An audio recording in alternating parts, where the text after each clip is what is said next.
You haven't seen any Michigan clothing? I just want to make sure you saw it. Hey, wearing one. How much we bet on this bet? 13 Buckeyes drafted. Do we get 500 too, Nevada and I? Put that in escrow because I know you guys are about to be bankrupt like your merchandise store, Yoder. How much action? How high are you willing to go on that? Because I don't even know where I'd stop. Which one? The same bet that Funky has. The same one you do with Funky Buckeye. Which bet? The vacated or the players drafted? Players drafted. If you're giving away free money, we're about that life. We love free money. I'll go several thousand on the under 13. I win. Over 13, you win. 13, we're even. Sold. Done. Okay, how much? How much? How much? 2,000. Two. Oh, that's it. Done. I'll do that in a heartbeat. Done. Let's do 2. Let's keep it real. 2. Okay, we'll do 2. Nevada and I each in for 1,000. Yes. Fair enough. All right. Hey, have you seen this thing though? It's really awesome. What is it? Is it say vacated? That's vacated. Make sure you watch this because you're literally on my shoulder like a little parakeet. It's great. Do you have one of those, Kirk? Do you guys have one of those from 2024? Win over? No, ours says Buckeye Scoop because we're the #1 brand every year. We don't need to worry. Welcome to the Scoop World Order, where we make bets and we win bets. Thank you, James Yoder, for $1,000 to each Nevada and I for Ohio State having over 13 draft picks, and thank you to Ryan Day for developing great players and making it very easy to do. Again, we're gonna have a huge show tonight. We're talking a little bit about the culture, why Ohio State is the hottest that's ever been. The brand is absolutely incredible at this point. And there's a huge rivals camp today. A lot of studs were in the vicinity getting some work in at Pickerington. We'll talk a little bit about that and also take your questions. As always, if you enjoy our content, please leave us a like, click subscribe, also click that little alert bell. Again, we appreciate you guys supporting the show each and every day. We appreciate James Yoder for giving us a very easy bet. That was very nice of him. So we are awaiting some payment from Mr. Yoder, but I'm sure it'll be in here soon. But I just wanted to give you guys a quick little shout out. What an amazing weekend for Ohio State. Talked to a bunch of the players and the folks that have been drafted over the last couple of days, and a lot of happiness, a lot of people, kind of going to some really good spots. I'm really excited for them. So we're going to talk a little bit about that, what it means, and as we get into summer training for the Buckeyes, which is this next phase 2 of summer conditioning. I'm going to bring in my good friend, Nevadabuck. Nevada, I had to replay our bet just in case anybody had some late season 7 junior soprano amnesia, dementia. I just want to make sure that people know the internet lives forever, which is great. And that clip had to open up the shows in case anybody forgets about it. So your thoughts on that? Because again, that's a huge deal. Again, I'm super excited for this. I think it's going to be absolutely, it's going to be great to have our boy Yoder tab us out on that. And then this camp was great. Jameer Brown looked great. Where would you like to start today? Well, I mean, let's circle back on the draft. Obviously, to have the Buckeyes drafted, essentially in the first 5 rounds. We didn't pick 9 in the 6th round. Amazing performance by Ohio State, and what's amazing is how many underclassmen we have on top of that are going to be going high in future drafts. So it's not like we're done. It was not like that was some bolus of great players that came through and with nothing behind it. So yeah, I mean, going to 12 different NFL teams. I think a couple teams doubled up on their Buckeyes, but 12 different teams drafted Buckeyes, and the players are excited. But the message that I keep getting from when I talk to people in the agent community, when I talk to people in the NFL front offices, they just really talk about what great kids the Ohio State kids are, and they talked about Emeka. Colin Cowherd had talked about how, Emeka was literally like universally like the most loved interview of any kid in the entire draft. That every person just said they just loved this kid. They wanted to take him home, and it was going to be a credit to whatever organization he played for. But I heard that about so many of the Ohio State kids, and it got me to thinking about the culture at Ohio State and how it's just different here. just different with the quality of kids we're getting. It's different with the academic performance of the kids. I mean, remember, we scored an academic record perfect, only matched by Harvard in terms of our academic performance of the kids. And I know some people don't care about that, and people laugh about that and be like, "Oh, they're taking online classes, they're doing," which look, I'm not going to argue any of that. But the reality is, so is everybody else. Everybody else is doing the same thing, and they're not doing as well as we are. So, the kids that we're getting it's a different caliber, and that starts with recruiting. That starts with the filtering process that Ohio State's going through to find the types of kids that they want in recruiting, the type of kids they want in the portal, the type of kids they want to keep in the program. And for Ohio State, it's really just kind of manifesting itself in these robust drafts where the kids are going, killing it in the interviewing process, and people are just really impressed with the types of kids that we're getting. And I think that directly corresponds to on-field performance. I think that's why our team is able to pull it together, despite facing a tremendous amount of adversity. I think that's the type of program that Ryan Day, and we've been as hard on Ryan Day as anybody. And you and I've had some good chuckles on the tough love and love conquers all, and love is a monkey, and you got to give the monkey the love. And I mean, all that stuff. But the reality is, if we're sitting here right now in 2025 and we're looking at the state of the program, the state of the program is really good. I mean, our recruiting classes are incredible. Our team just got through a portal. We went through a portal window where I don't think we lost a single scholar or recruited scholarship, whatever word you want to use. And when you're worried, Reed Stockdale and TC Caffey are the people that you're losing in the portal. It's incredible. It's absolutely incredible what Ohio State is and what they've brought. And, it's different than under Urban Meyer. It's different than what it was under Jim Tressel, or people that came before. Not sure it's ever been better than what it is right now. And just in terms of the overall picture, the overall health of the program. I mean, things like off-field incidents with Ohio State players, like you sweat every during even when they sent him home for a break, he would always be nervous about something coming down. And that's a credit to, that doesn't happen by accident. That starts with your selection process. And I just think, an Ohio State fan, you can be really proud of the types of that we're impressed with the job that Ryan Day, Mark Pantani, those guys are doing in terms of selecting the right types of kids. Ohio State.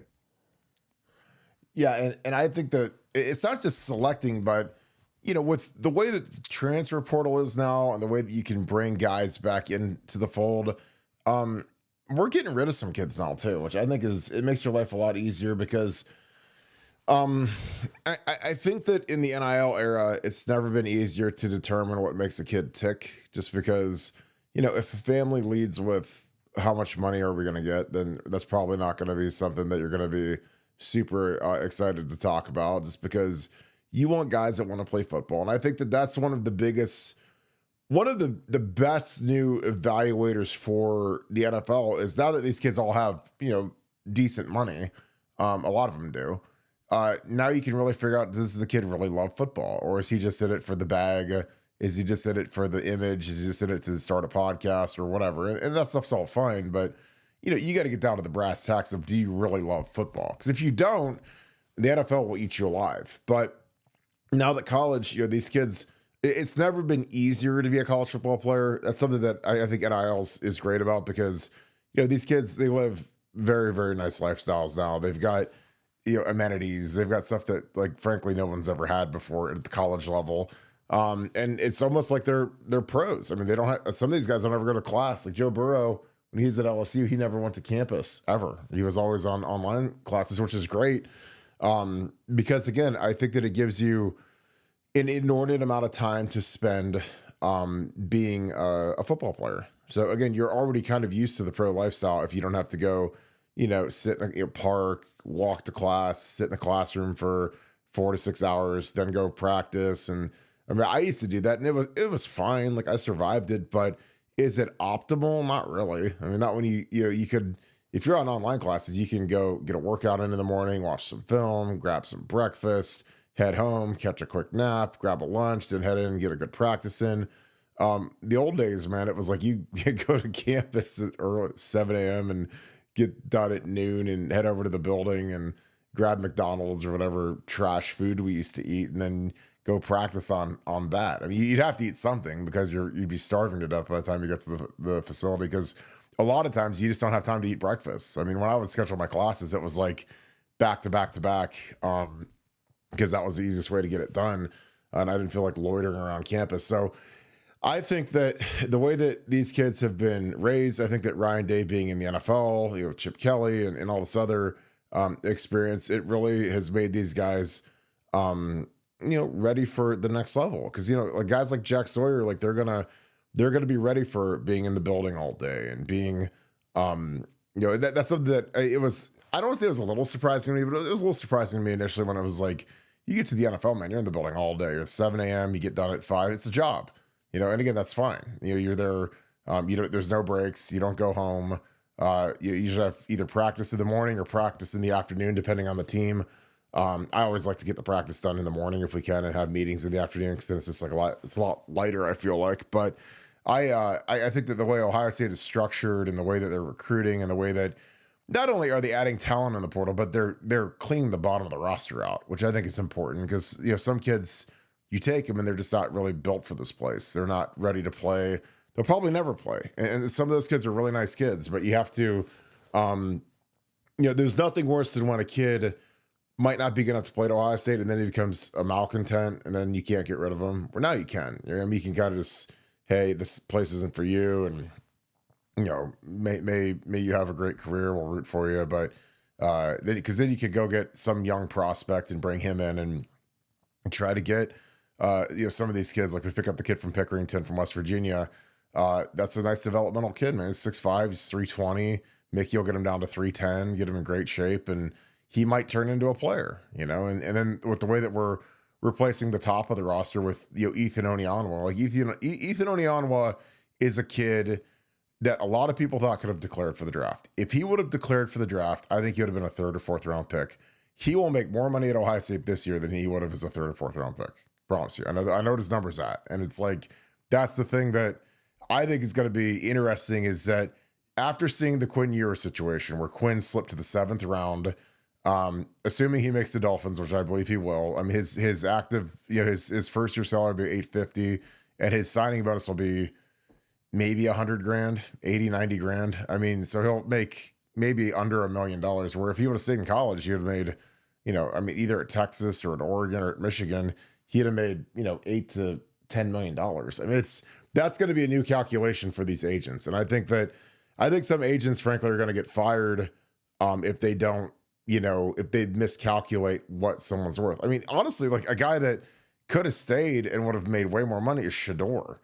Now obviously Shador, there's no chance he's ever going to stay, and nobody's ever seen a collapse or a slide like he had, where he went from, preseason favorite to be the number 1 overall pick to being a 5th rounder. But, if Shador would have stayed at Colorado for another year, I mean, he would have had $5 to $10 million in NIL, and now he's a 5th rounder. And again, you get your first year rookie deal, you get your signing bonus, and you get your league minimum deal, which is $850, and his signing bonus will probably be $150,000 maybe. So, I mean, it's weird to say it, but that's the new calculation. I mean, Shador's going to be probably the 3rd or 4th quarterback in the first preseason game for the Browns. He'll be playing in the 4th quarter of the Browns games, where if he was at Colorado, he'd be the face of college football. So that is going to be interesting to see how many of these guys decide to stay in school. Because frankly, some of these guys are overvalued in terms of their NIL, but for college, it's like they can still, kind of make it swing.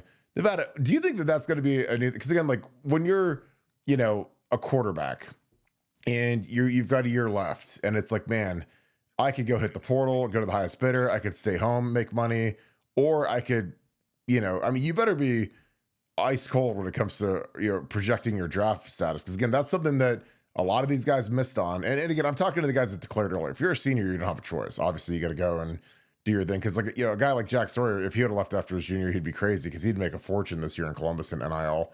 But what are your thoughts on that? Do you think you'll see more guys returning? Because I I just think that, you know, when you look at the ability for these kids to not only return and make money, but I think that it really helps them mature. Because the difference between leaving as a junior versus being a senior is like your senior year, you really gain a lot of your leadership attributes because you have to be a leader, you know. And now we'll have guys like Caleb Downs that'll be a junior, and I'm sure JG will be vocal as a sophomore. But you know, your senior year, you've got to be a captain. You have to be the guy. So you gain a lot of leadership, and you have a chance to really stamp the program in a way that, you know, like if Jack Sawyer, if any of those guys would have left after last year, after their junior year, I just don't think that they would have had any legacy or any of the leadership that they gained. Nevada, your thoughts? Do you think you're going to see more of these juniors staying after some of them slipped? Some of them almost fell out of the draft or completely did fall out of the draft, and they would have been, you know, decent NIL deals this year. What are your thoughts on that?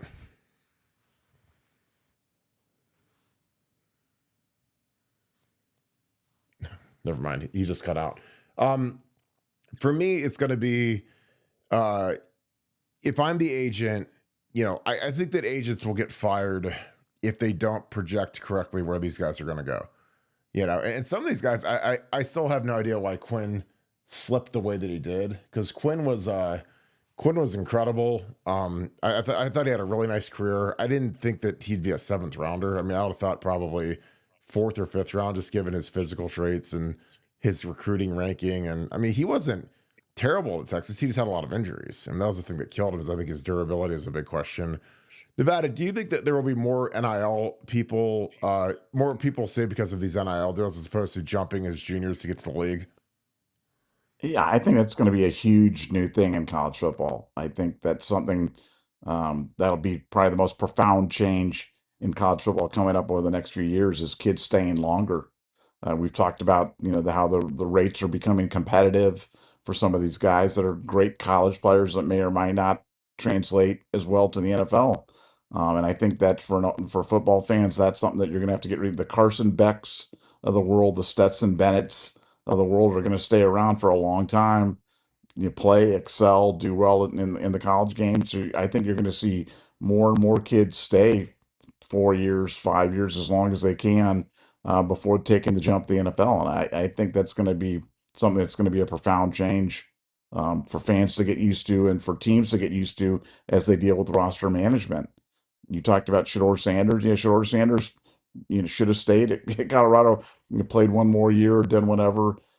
Maybe they could have unretired his number. The fact that they retired the number of a guy who went in the 5th round of the draft is not unfunny to me. That seems, you know, given, you know, Travis Hunter being the Heisman Trophy winner, the 2nd overall pick in the draft, you kind of understand it. But Shedeur now falls to the 5th round, and they retired his number. It looks even more ridiculous with every passing day. But no, should have stayed. I think you'll see more guys stay, and I think this year the NFL draft is going to have a chilling impact on a lot of players, because the way that the draft projections didn't exactly line up for a lot of guys, and with the amount of money that's being thrown around in college right now, college is looking better and better with every passing moment. Well, yeah, and I think for the new reality for a lot of these guys is, I think a lot of them will make the majority of their NFL or the majority of their football earnings will come from college now, because there are some guys that got enormous NIL deals that I know. I'm not going to name names. I'm not going to name the prices, but you know, if they would have declared for the draft this year, they would have gone undrafted. You know, they would have been Josh Fryer, and you know, Josh probably is going to sign for $5 to $10 grand as an undrafted free agent for the Arizona Cardinals, which is great, and he gets to go with Justin Fry, which is great. But he's going to be it's going to be a war to try to make a roster, try to make a practice squad, prove that you belong. You know, and again, I think that Josh Fryer landed in the greatest position of all time as an undrafted free agent, where his position coach wanted him and vouched for him and got him to Arizona, and you know, he'll be there with Paris and Marvin, and you know, he's got a chance to make a team. You know, he's going to be fighting, you know, to get a practice squad spot. I'm sure I'll try to make the active roster, and you know, the fact he's got versatility will be huge. But yeah, I mean, I know what a lot of these NIL deals are. They're crazy. And like if that guy would have gone in the draft, he would have been signing for $2,000. There was, I had a guy that had a $0 signing bonus that I played with in Chicago, Ryan Poles. I mean, they gave him $0 to sign. Didn't make a team, so he made the per diem money, so he made a couple $1,000s in his NFL career. But I think that if I'm some of these guys that are like Carson Beck, honestly looks like a genius at this point, because there was a time last year where they thought he's the guy, he's the dude that's going to leave, he's the guy that's going to be the top 10 pick. And I think he would have been sitting there right next to Kyle McCord and Will Howard and Quinn Ewers and end of the 7th round. Guys like Spencer Rattler. There's been these guys over the years that have been like kind of the projected phenom number 1 overall quarterbacks that have just hit the skids and fell all the way out of the draft or almost to the bottom of the draft. And those guys are valuable in college, man. Again, there's going to be this crazy time where there's going to be so many of these guys that are going to be I think overpaid in college.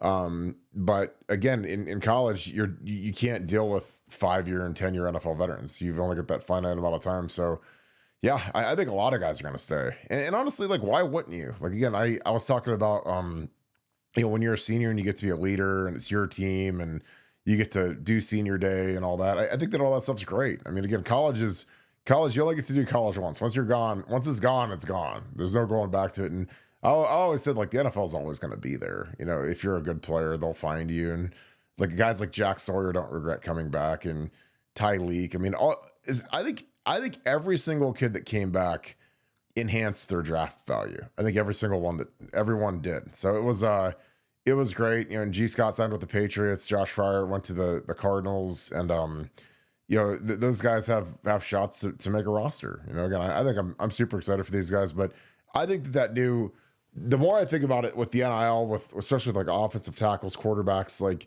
a lot of these guys are going to make more money in college than they will in the league. Just like I said, like if you think about your Quinn Ewers or Shador, if those guys stay in college for one more year each, I mean, they're making 8 figures easy, and they're in the face of they're on Dr. Pepper commercials. They're getting the national NIL deals. Yeah, it's just a whole new dynamic. And it was really highlighted this week. And I think with Shador, his dad did him no favors with mouthing off about only so many teams are going to be able to take my kid and all that. I mean, people don't want to deal with that circus. That's why when the Steelers passed on him, I was like, yeah, I mean, you think that the best organization in the NFL is going to want to deal with that circus? There's no way. But they did take Will Howard and they did take Jack, which was that was awesome. Nevada, little camp action today. There was a big camp at Rivals Camp at Pickerington. Jameer Brown, Sincere Johnson, Sam Greer, a lot of really good-looking Buckeyes there. Ryan Day's got the better right now because RJ is at those, so he gets to go see those guys firsthand. A lot of Buckeye commitments, a lot of really good players. How special is Jameer Brown? I mean, pretty special. Like number 1 in the player, number 1 player in the country type of special. 5-star. Chris Henry, JJ Smith. I mean, this is a guy who's, different. He's different than those guys, but that's the category of the type of player that you're talking about. You're talking about a guy who's got, borderline Olympic speed. So in a lot of ways, dare I say Ted Ginn in terms of speed. I know there's only one Teddy, and we may never see another one quite like him, but that's the kind of speed and burst that you're talking about. So I'm excited to see, what he can do. And, before with just about every position with a commitment that far out, you're, thinking maybe you've got a 50-50 chance to hold on to him. But as long as, Brian Hartline's at Ohio State, as long as, Ohio State is Ohio State, you're going to get wide receivers. And to have a guy like that, who's, a local kid, who's, that highly regarded and already committed, wants to be a Buckeye, it makes sense. Because if my kid was a wide receiver, where else would you want him to go? For Ohio State, the amount of talent that you can say for every position, because like Ohio, you look at the draft this year, we had all 4 of our defensive linemen drafted. We had 2 offensive linemen drafted. We had 2 running backs drafted. I mean, you basically go every position group, and we developed every position group. But so it's not like we're just wide receiver U, but we are wide receiver U in terms of the number of guys that we put into the league, and the current talent on the Ohio State roster right now may be the best that we've ever had in the wide receiver position. And that's before you go to 2026 where we've got another thing, and now this kid kicking off 2027. So yeah, it's rare that you get a kid this highly regarded, being a local kid, being an Ohio kid. It's been a bit since that's been the case, but he's special. I mean, he's special, and you hate to put that kind of hype on somebody, but when you have the goods, kind of like JJ. If you guys remember how we were hyping JJ before ever stepped on foot on the campus at Ohio State, people would have thought, oh, there's just no way that this kid could, live up to the hype. And I think if anything, I think JJ exceeded the hype. And I think with Jameer Brown, Jameer's the type of kid that he could do it as well. He's got exceptional speed, an exceptional receiver, return guy. I mean, could play really anywhere with that kind of speed on the field. And I think he's going to do great things at Ohio State. And obviously, at a camp like this is like a showcase for him, and a showcase. He's going to lead the 2027 class and bring other kids along with him. So I'm certainly excited about that. Yeah, he's Tyreek Hill is what he is, and that's exactly what he's going to be at Ohio State. So he's, for people that aren't familiar with him, he's like Tyreek Hill. He's a speed demon, about the same size, competitive, terrifying to go against, I guess. I mean, I love speed. Obviously, I played with Ted Ginn, so one of the fastest players in college football history, one of the fastest players in football history. So I love kids like this. He's from Huber Heights Wayne, Braxton Miller School. So it's all cinched up, ready to go. Also, Khalil Johnson was there, a kid that we offered. Tyler Bowen offered him this week. 6'7" tackle from Taft, another really good looking kid, Ohio kid. So he's a kid that will likely jump in the boat for the Buckeyes, I think, pretty quick here. Yeah, but it was a productive day. Sam Greer looked great, like always. I think he can be a left tackle, but I think he can be a right tackle too. It'll always be interesting to see who we have. I like, and again, this is me, if you can go out and get a big time senior left tackle, or a kid that Josh Simmons, Ethan Onyanwa, I love that. And then have your right tackle be a kid you develop.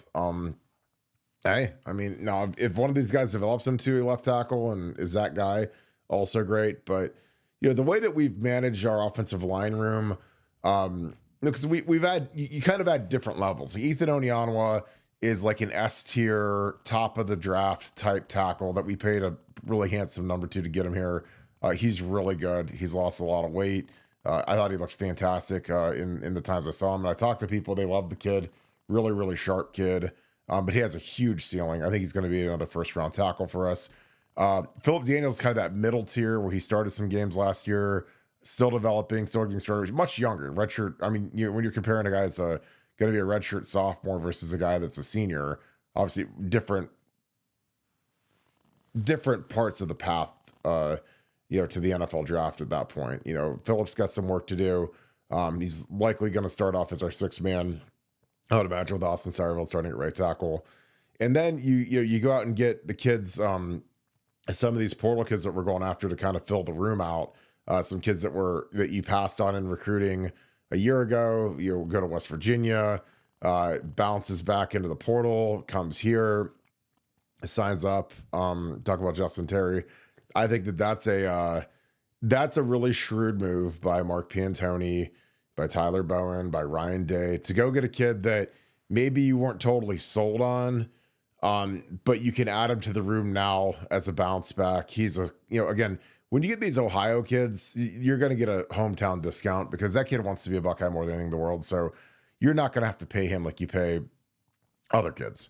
And plus he's not at the tier where you have to pay him. Again, when you're paying JJ a certain number, you're paying Caleb Downs and Ethan Onyanwa a certain number.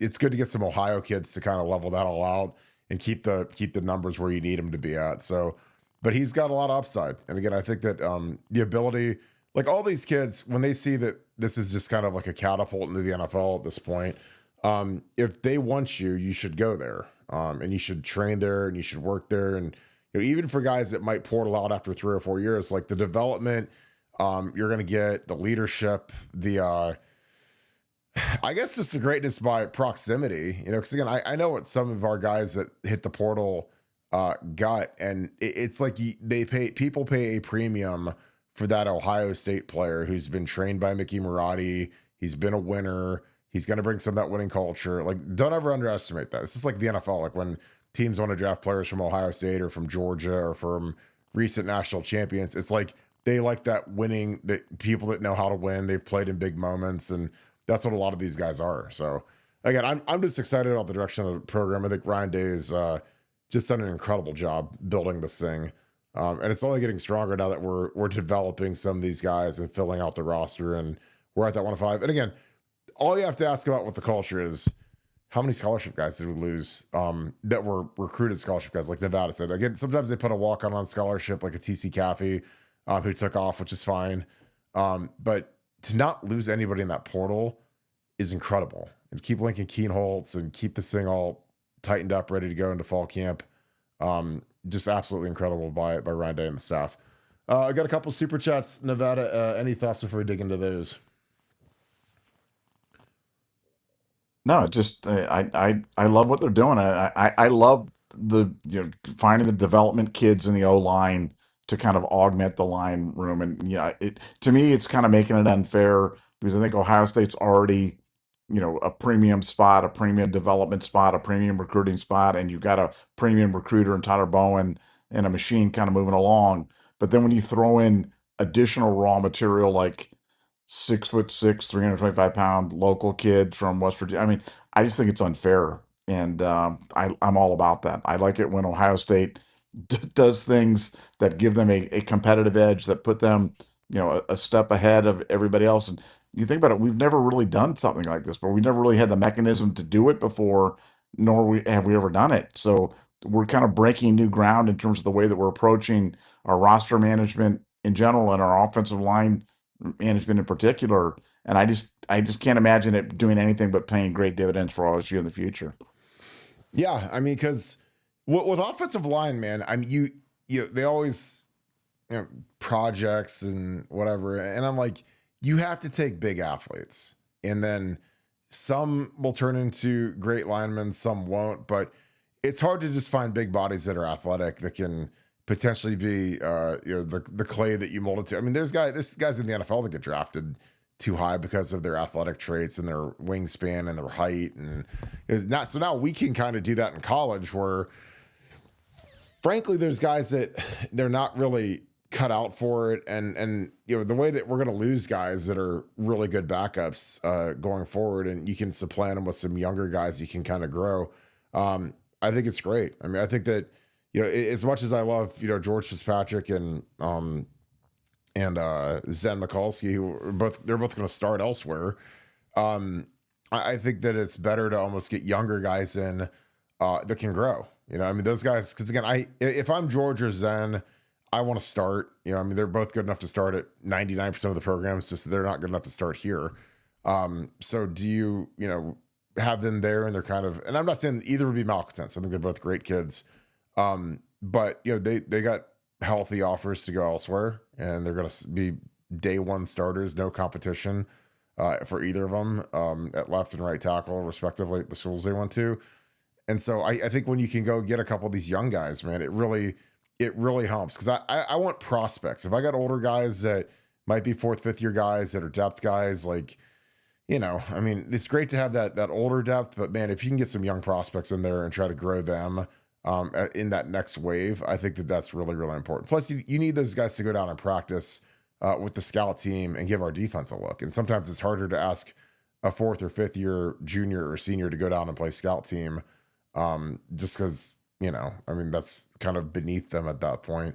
So we'll get into some super chats. Dev, what is up, brother? Appreciate you, my dude. Thank you for the biddy. Hope you're doing great. Thanks for being a great Ultra member and also being a great moderator. Scoop Bam, here we go. Jarquez Carter and Zion Grady interview Wednesday at 2:30 on the Buckeye Boys. 2:30 p.m. There you go. Midday. I like that. 7 for 45 were Buckeyes. 15% Buckeyes.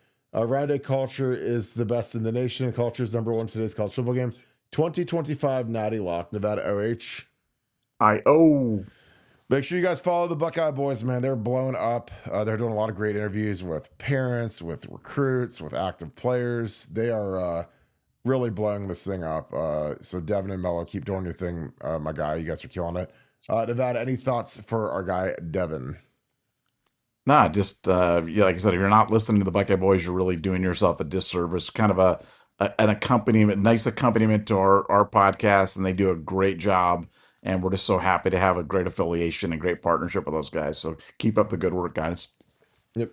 Malik Morgan, thanks for the 10. Go Bucks from Nashville. Great city. I've never been there, but I've heard amazing things. The Scoop is goated. Any chance week 1 is a night game? Thoughts about week 1? Nevada, are we going to be big nooned for the Texas game? Well, I mean, Ross Bjork's really trying to get us more night games. Now, that first week should be a night game. I don't, so I mean, if it's pulled off, it's a Ross Bjork joint. So I don't think he'll be able to do it, but that's his stated objective, is to get us more night games. So for Ohio State fans, I know you love you're a big fan of the big noon kickoff. That should be called the Big Barton kickoff right there for the That's noonsters. But I like the afternoon games. I like the evening games. I thought the atmosphere. I think about the Tennessee Ohio State playoff game this year, and for anybody who was there, think about that game if it was at noon, or think about the game the way it was at night.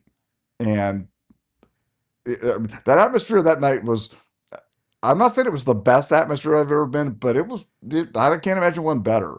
And that was only with 70% of the thing being Ohio State fans. So I love the night games, big fan of the night games, wish we had more of them.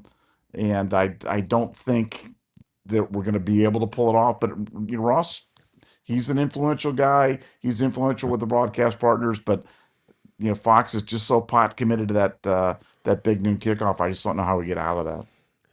See, I hate the noon kickoff for recruiting.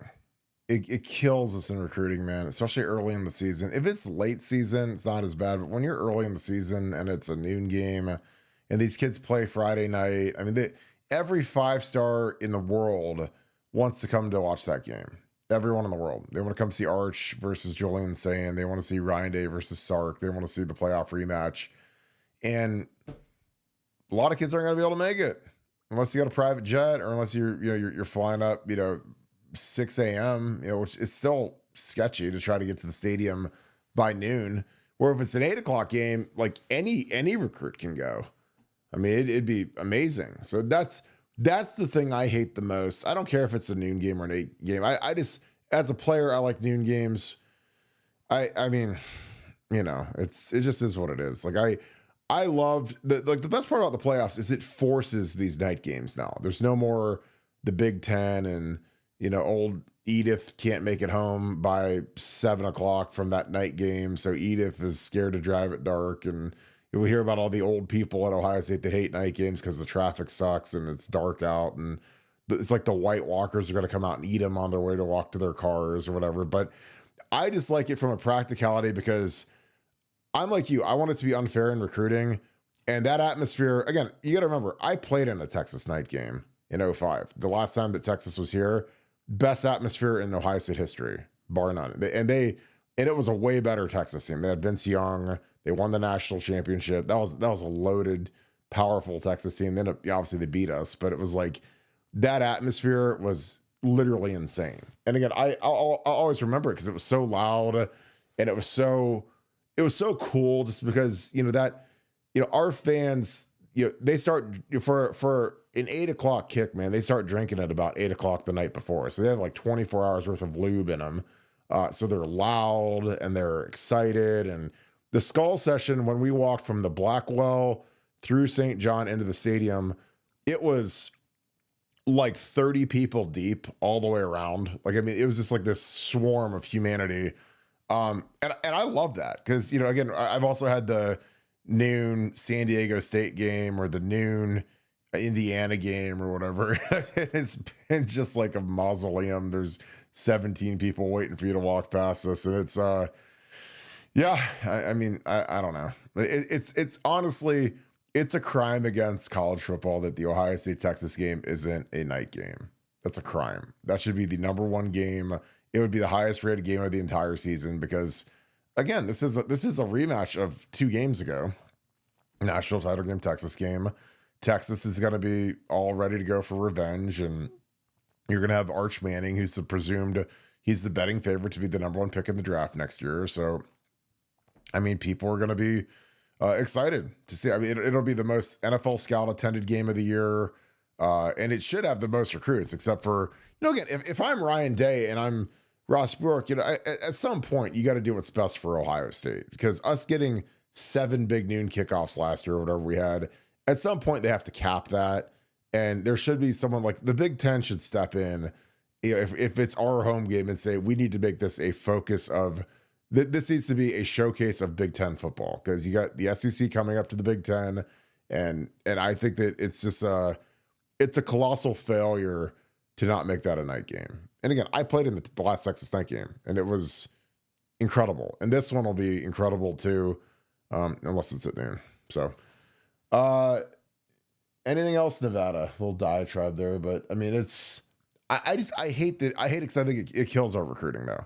Our Florida kids that want to come up to that game, California kids, they could get there if it wasn't an 8 o'clock game, but it kills us. Anything else you want to add to that? Yeah, I mean, it does. It's. I think about the game the next year when we're playing at Austin. Do you think that'll be a night game? It's 100% going to be a night game. So I think for them, it's going to be a big advantage. You had the benefit of playing in the '05 game here and the '06 game down there, and I'm sure both crazy types of environments. And Yeah, and Ohio State, they're both night games too, both of them. as they should be. They And should be. I think Ohio State's only got so much to say because you like that money, you want that money from Fox, you like that big contract and everything, but then when Fox dictates, when you play, and it inures to Fox's benefit, but not necessarily to yours. These are things you got to think about, and I think the conference has just got to find a way to protect Ohio State, and maybe it is by restricting the number of times you can be relegated to a big noon kickoff or whatever it might be. But a game like this just seems like it was made for an evening game in college football. And the numbers bear it out. When you look at the numbers for these evening games as opposed to the big noon, and the biggest games at big noon pale in comparison to the biggest games at night. It just, I think, fans are used to watching these games at night, these premier matchups. And for Ohio State, I think it really puts you at a competitive disadvantage, on the field in terms of not getting that grade A premium S-class environment. And as you mentioned, you're also not. It's just physically impossible for a lot of recruits to even make it to a noon game, and obviously that's not beneficial as well. So hopefully Ross can work some magic. Well, I also think just if you're in this world of fundraising, because again, everything about Ohio State revolves around money.